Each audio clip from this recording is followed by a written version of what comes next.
নমস্কাৰ বন্ধু বান্ধৱীসকল, মোৰ অন্য এটি ভিডিঅ'লৈ আপোনালোকক পুনৰ সকলোকে স্বাগতম জনাইছোঁ। আজি মই ইয়াত ঢেকীয়া শাক লৈ লৈছোঁ। ঢেকীয়া শাক মিহিকৈ কুটি লৈছোঁ। আজি ঢেকীয়া শাকৰ দালি বনাম। কেনেদৰে বনাম আপোনালোকে চাওক। এয়া মই গেছত কেৰাহীটো উঠাই দিলোঁ।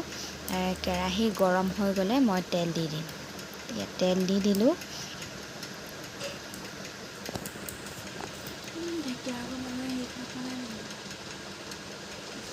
তেলটো গৰম হৈ ল'লে, এতিয়া তেলটো অলপ গৰম হৈ গৈছে আৰু মই ইয়াত ঢেকীয়া শাকবিলাক মিহিকৈ কুটি ভালদৰে ধুই ৰাখি দিলোঁ। তেল গৰম হৈ গ'ল। এতিয়া মই ইয়াত কেইটামান পাঁচফোৰণ গুটি দি দিছোঁ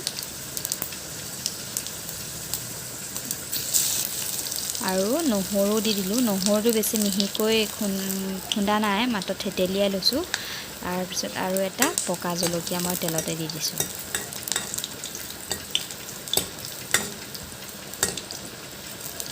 অন্য একো মছলা ব্যৱহাৰ কৰা, নহৰু আৰু পকা জলকীয়া, এনেদৰে আপোনালোকে বনাই খাবচোন। এয়া মই ঢেকীয়া শাকবিলাক এতিয়া দি দিম লাহেকৈ।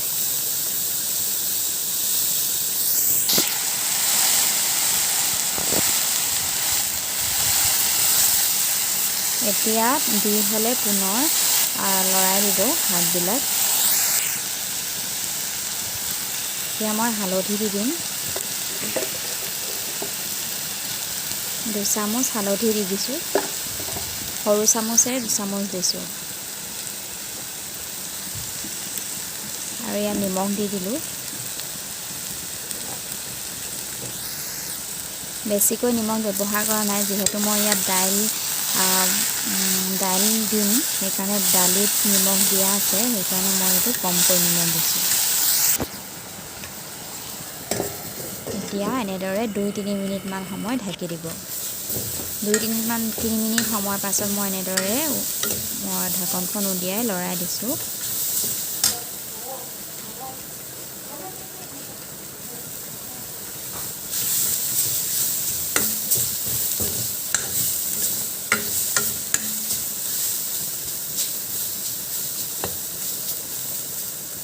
এনেদৰে অলপ সময় লৰাব, যেতিয়ালৈকে মানে তলত অলপমান লাগি যোৱা নিচিনা নহয়, তেতিয়ালৈকে আপোনালোকে ঢেকীয়া শাকৰ পানীটো শুকাবলৈ দিব। আৰু যেতিয়া পানীটো শুকাব, তেতিয়া মই দাইল বইল কৰি থৈ দিছিলোঁ। এতিয়া মই লাহেকৈ শাকবিলাকো দিম। আপোনালোকে এইটো ঢেকীয়া শাকবিলাক যেতিয়া শুকোৱা নিচিনা হ'ব, তেতিয়া এই বইল কৰা দালিখিনি দি দিব। আৰু মই এনেদৰে উতলিবলৈ দিম। আৰু মই এতিয়া ইয়াত উতলাৰ পাছত নেমু চেপি থৈছিলোঁ, নেমু অলপ দি দিছোঁ। আপোনালোকে ঢেকীয়া শাকৰ দালিত নেমু দি দিব, তেতিয়া মানে খাবলৈ সোৱাদটো, মানে ইয়াৰ গোন্ধটো আৰু খাবলৈ অন্য এটা সোৱাদ হয়। এনেদৰে ঢেকীয়া শাকৰ দালি বনালে আপোনালোকে নেমু ব্যৱহাৰ কৰিবই।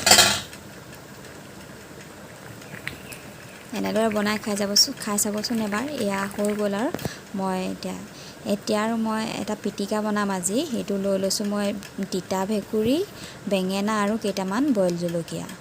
এতিয়া মই এইবিলাক লাহে লাহে মানে হেঁচা দি গিলাচৰ সহায়ত মই ইয়াক পিটিকি ল'লোঁ। যিমান ধুনীয়াকৈ পিটিকিব, মিহিকৈ পিটিকিব, তেতিয়া খাবলৈ পিটিকাটো সিমানে সোৱাদ হ'ব। আৰু মই এতিয়া বইল জলকীয়াকেইটা ইয়াত দি দিম।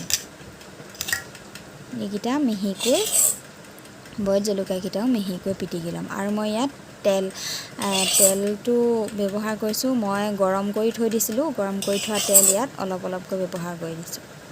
মানে গৰম কৰা তেল পিটিকাত দিলে মানে খাবলৈ বেছি ভাল হয়। আৰু মই এতিয়া অলপ নিমখ দি দিম।